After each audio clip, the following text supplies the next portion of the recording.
अस्सलाम वालेकुम। 18 मार्च 2020 को एक फोरम रेडिट उसने बिल गेट से ये सवाल पूछा कि दुनिया की इकोनॉमी को कब रीओपन किया जाए, जिसके जवाब में उनका कहना था कि हमें एक डिजिटल सर्टिफिकेट्स इशू करने होंगे जिसके जरिए ये पता लगाया जा सके कि कौन सा ऐसा इंसान है जिसको ये तो कोरोना वायरस हो चुका है या उसकी वैक्सीन मिल चुकी है या उसकी एंटीबॉडी टेस्टिंग हो चुकी है। ये बात बड़ी सीधी सी थी, लेकिन इस बयान के बाद सोशल मीडिया पे एक हैजान बरपा हो गया और हजारों की तादाद में पोस्टें बनाई गई लिटरेचर और वीडियो की फॉर्म में, और उन्हें मिलियंस की तादाद में शेयर किया गया। और फैलाने वालों ने यह तासुर देने की कोशिश की कि माइक्रोसॉफ्ट के सरबराह जो दुनिया के सेकंड अमीर तरीन आदमी हैं, वो ये चाहते हैं कि अपनी दौलत में और इजाफा करें वैक्सीन बना के और उसको बेच के, और एक नैनो चिप बनाई जाए जो इंसानी जिस्म में उसको दाखिल किया जाए और उसके बाद इंसान के सारे मामलात को ट्रेस किया जाए। पहले तो आफरीन और सलाम है उन तमाम लोगों पे जिन्होंने ये वीडियोस इस तरह की फैलाई। आइए इस थ्योरी का जरा पोस्टमार्टम करते हैं। सबसे पहली बात, आपने भी पोलियो की वैक्सीन पी है, आपके बच्चों ने भी पी है। क्या आपसे कभी इस पोलियो वैक्सीन के बदले कोई चार्ज किया गया? किसी ने आपसे कुछ पूछा कि भाई हमें पैसा दो इसके बदले? कभी भी नहीं। ये वैक्सीन कहां से आती है? ये बिल गेट्स फाउंडेशन से ही आती है, जो फ्री ऑफ कॉस्ट होती है हमारे लिए। तो शुक्र करें कि मामला इन लोगों के हाथों में, वरना हमारे हाथों में होते तो हमने तो जो लूटमार मचानी थी उसका तो आप इमेजिन आप खुद कर सकते हैं। और ये बात भी नोट कर लें कि इस कोरोना वायरस की वैक्सीन जब भी आएगी दुनिया में, वो फ्री ऑफ कॉस्ट होगी, आपसे कोई पैसे चार्ज नहीं करेगा उसके। दूसरी एक बात कि नैनो चिप इंसान के अंदर इंसर्ट की जाए, क्या जरूरत है उसकी? वो काम तो पहले ही हो चुका है मोबाइल के जरिए। चाहे ये ऑन हो, चाहे ये ऑफ हो, चाहे इसका लोकेशन मोड ऑन हो या ऑफ हो, सॉफ्टवेयर के जरिए बासानी ट्रेस किया जा सकता है। और दुनिया भर में जो है सिक्योरिटी एजेंसीज ये तरीकेकार यूज करती हैं। तो इसमें नई बात क्या है आखिर? और उसके लिए वो लोग नया काम क्यों करेंगे? वो तो काम पहले ही हो चुका है ये वाला। तीसरी बात कि यहां डिजिटल सर्टिफिकेट से मुराद क्या थी? देखिए, ये कुछ ममालिक में ये तरीकेकार राइज है कि जब शनाख्ती कार्ड को कंप्यूटर में इंसर्ट किया जाता है तो इंसान का पूरा बायोडाटा सामने आ जाता है कि उसको कौन कौन सी वैक्सीन लग चुकी हैं और किस किस चीज से वो इम्यून है। ये बड़ी सिंपल सी बात थी और साइंटिफिक बात थी। उम्मीद है आप बात समझ गए होंगे कि मैं क्या कहना चाह रहा हूं। लेकिन ये मेरी फेवरेट थ्योरी नहीं है। फेवरेट थ्योरी कुछ और है, जरा सुनिए। Well, if you thought the world couldn't get any crazier, try this on for size. There's a conspiracy theory sweeping the globe that coronavirus is caused by 5G technology. यानी level कर दिया गया कि 5G के tower से, जहां से radio frequency waves निकलती हैं, ट्रांसमिट होती हैं, वहां पे सुपरमैन की तरह कोरोना वायरस फैल रहा है उससे। और ये सिर्फ सब कॉन्टिनेंट में नहीं, पूरी दुनिया में जो है वो ये अफवाह फैलाई गई है और पूरी दुनिया में एक कॉन्स्पिरेसी थ्योरी फैलाई गई जिसकी वजह से इंग्लैंड में जो है वो बहुत सारे 5G के टावर्स को जलाया गया। 5G burning, burning, burning, burning, burning. A 5G phone tower torched in England. A worker harassed. The real-world consequences of a fake news hoax. आइए जरा पोस्टमार्टम करते हैं इस थ्योरी का। 5G की जो फ्रीक्वेंसी है वो तो उतनी ही कम है जितनी 3G और 4G की थी। ये तो वही बात हो गई कि मैं कहूं कि मैं इस आईफोन का फ्लैश ऑन करूं और अपने हाथ पे मारूं और कहूं कि मेरा हाथ जल गया। मतलब अकल में आने वाली बात है ये क्या? दूसरी बात ये कि जो ब्रॉडकास्टिंग वेव्स 5G यूज करता है वही है जो रेडियो में होती है। क्या आपने कभी सुना कि किसी रेडियो के जरिए कोई बीमारी फैल गई हो? उम्मीद है आपको बात समझ आ गई होगी। लेकिन ये भी मेरी फेवरेट नहीं है। फेवरेट मेरी ये थ्योरी है। यानी ये तो लेवल ही कर दिया गया कि तंजानिया के सदर ने बकरा, पपीते का और बहुत सारे और चीजों का सैंपल लिया और लेबोरेटरी में भेजा जो पॉजिटिव आ गया। इस थ्योरी को फैलाने वालों ने यह तासुर देने की कोशिश की कि देखा, हम तो कहते थे ना कि कोरोना वोरोना कुछ नहीं है, ये सिर्फ मगरबी साजिश है मुसलमानों को फंसाने के लिए।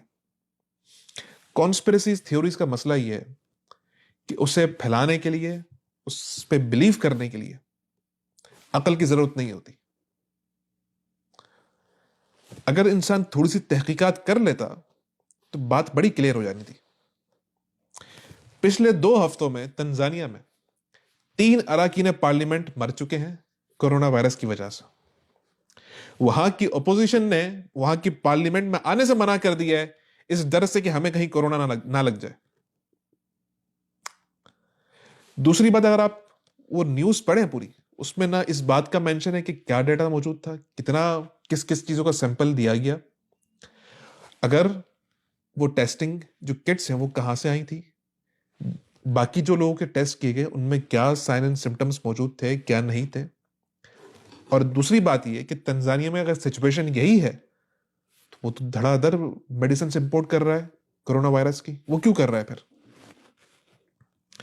ये इन सब बातों पे हमें गौर करने की जरूरत है। आइए इस बात पे जो सबसे अहम तरीन है कि हमारे ये सब कॉन्टिनेंट में, स्पेशली पाकिस्तान में, ये सब चीजें इतनी क्यों फैलती हैं और क्यों इतना इस तरह एक हैजान बर्पा हो जाता है, उसकी क्या वजह है पीछे? तो उसका सब सिंपल सा आंसर है कि हमारे यहां 2 तबकात बन गए। एक वो तबका जो किसी भी वजह से पढ़ लिख ना सका और उर्दू मीडियम में तालीम हासिल की या बिल्कुल भी ना कर सका, और एक वो तबका जिसने इंग्लिश मीडियम में तालीम हासिल की। इंग्लिश मीडियम वाले ने दूसरे को जाहिल और गवार समझना शुरू कर दिया और दूसरे तबके ने इंग्लिश वालों को यहूद और नसारा का एजेंट। इस वक्त अमेरिका में कोई 25,000 के करीब पाकिस्तानी फिजिशियन मौजूद है। आप जरा यूट्यूब खोलें, फेसबुक खोलें, मुझे बताइए आज कि कितने ऐसे पाकिस्तानी फिजिशियन हैं कि जिन्होंने वीडियोस बना के, जिन्होंने लिटरेचर लिख के पाकिस्तानी अवाम को उनकी लोकल जबान में, उर्दू में, यह समझाने की कोशिश की कि कोरोना कोई मजाक नहीं है, इसकी हैबत का आलम लोगों को बताने की कोशिश की। मुझे जरा बताइए, सिर्फ चंद मिलेंगे आपको, चंद। तो गलतियां हमारी हैं। अगर इस वक्त हमारे मुल्क में एक कयामत सुगरा का आलम बर्पा हो चुका है कि आलम यह है कि पिछले चंद दिनों में बहुत सारे 60 से ऊपर डेथ हो चुकी कि जिनको कोरोना वायरस की बजाहिर कोई अलामत नहीं थी और सडन डेथ हुई है घर पे, लेकिन वो लोग पॉजिटिव थे। सिंध में 40 रोज के दौरान कोरोना वायरस से 60 अफराद घरों में आइसोलेशन के दौरान इंतकाल कर गए। 52 मरीजों का ताल्लुक कराची से और 8 अफराद का ताल्लुक शहीद बी नजीराबाद, हैदराबाद और सूबे के दीगर इलाकों से था। जहां बहक होने वाले अफराद में कम से कम 40 मर्द और 9 खवातीन थीं। मरीजों में कोरोना वायरस की बजाहिर कोई अलामत मौजूद नहीं थी और बजाहिर ये सब सेहतमंद थे। तो इसके पीछे कौन रिस्पॉन्सिबल है? ये सोशल स्टिग्मा किसने कायम किया? क्यों आपने इन कॉन्स्पिरेसी थ्योरीज को डिबंक नहीं किया? कितने लोग हैं जिन्होंने बताया अवाम को कि कॉन्स्पिरेसी थ्योरीज के पीछे अगर थोड़ी सी अकल यूज की जाए तो आपको बात बिल्कुल क्लियर हो जाएगी और इनके गलत होने का अंदाजा आपको हो जाएगा। आइए इस बात पे कि ये बना कौन रहा है, कौन है इसके पीछे, कौन बनाता है ये सारी चीजें। अगर आप खुद तहकीक करें, किसी और से ना, खुद तहकीक करें आप इन वीडियोस के पीछे कि इसके क्रिएटर्स कौन है, तो आपको पता चलेगा कि बड़े बड़े यूट्यूबर्स हैं। उन्होंने हमारी सादा लो अवाम के जरिए और उनकी सादगी और उनकी बेवकूफी की वजह से इन वीडियोस के जरिए हजारों लाखों डॉलर्स कमा लिए। और नुकसान किसका हुआ? नुकसान उनका तो कुछ नहीं हुआ, नुकसान तो हमारा हो गया ना। नुकसान तो हमारी इस कौम का नुकसान हुआ और हमारा ही नुकसान होगा अगर हमने इन्हीं कॉन्स्पिरेसी थ्योरीज पे इसी तरह बिलीव करते रहे। एक और बात आपने भी सोशल मीडिया पे देखा होगा और वॉल चोकिंग भी देखी होंगी कि कोरोना वायरस का शर्तिया इलाज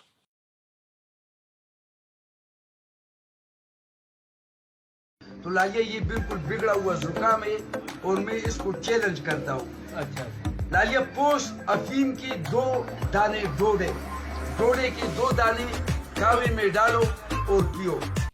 मैं उन तमाम लोगों को ऐलान दावत देता हूं कि आइए, अपना फॉर्मूला लेके आइए और फार्मा कंपनीज को दीजिए। बड़ा सिंपल सा एक काम है कि उसके बाद रैंडमाइज्ड कंट्रोल ट्रायल होगा, जिसका मकसद ये होता है कि पेशेंट के ग्रुप को 2 में डिवाइड किया जाएगा। एक को प्लेसिबो दिया जाएगा, एक को ट्रीटमेंट दी जाएगी, और उसके बाद कच्चा छट्टा खुल के सामने आ जाएगा कि कितना इफेक्टिव है। आपका फॉर्मूला कामयाब हो गया, आपको तो नोबेल प्राइज मिल जाएगा। तो आइए ना सामने। इस तरह के झूठे नारे लिख के, झूठी ट्रीटमेंट्स लिख के लोगों को गुमराह मत कीजिए। उम्मीद है आप सबको बात समझ में आ गई होगी। Thank you so much. अपना और अपने आसपास के लोगों का बहुत ख्याल रखें। शुक्रिया।